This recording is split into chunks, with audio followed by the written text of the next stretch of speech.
Hello tout le monde, j'espère que vous allez bien. C'est JN Technologies et aujourd'hui on s'attaque enfin au test complet de l'Android TV de chez Victising. Allez, c'est parti!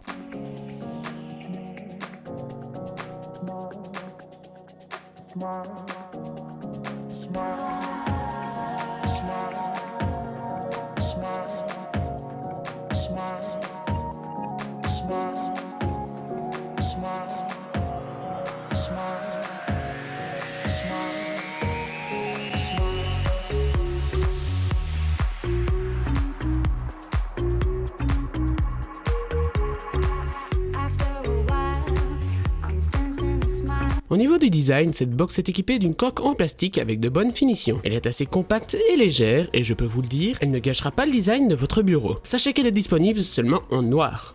À l'arrière, on va retrouver le bouton Power, la prise adaptateur secteur, un USB, un HDMI, un câble Ethernet et une entrée audio pour un son confortable. Sur le côté, on trouve aussi d'autres connectiques comme 3 lecteurs carte SD, 2 USB 2.0 et un micro USB OTG. Sur l'arrière, il y a la ventilation et 4 patins en caoutchouc pour que la box ne glisse pas. La box s'accompagne d'un émetteur infrarouge afin d'utiliser la télécommande.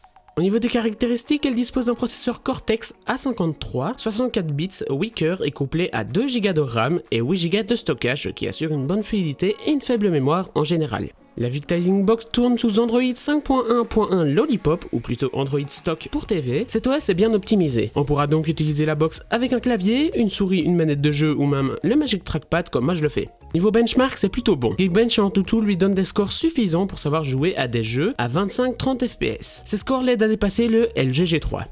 Pour les jeux, il est top, les jeux ne laguent pas, ils tournent très bien et la box n'a pas l'air de chauffer. On pourra donc jouer à Modern Combat 5 sans hésitation, mais le mieux c'est d'installer des émulateurs pour pouvoir jouer à des jeux bien rétro comme on les aime.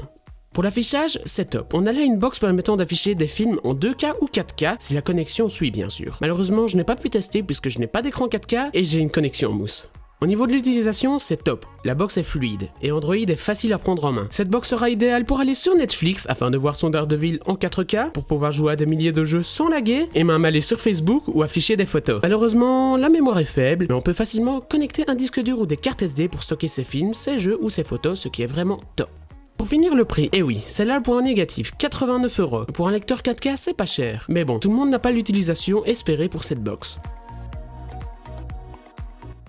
Pour conclure ce test, on a une bonne Android Box, certes à 89 €, mais une box permettant à une simple TV de devenir une Smart TV. Une box avec un processeur potable, un affichage 4K et une compatibilité souris manette clavier idéale afin de jouer. Comme d'habitude, je mettrai les liens d'achat dans la description, et si vous voulez m'aider à grandir la JN Team, n'hésitez pas à liker et à partager cette vidéo. Encore merci des 1100 abonnés. Allez, salut!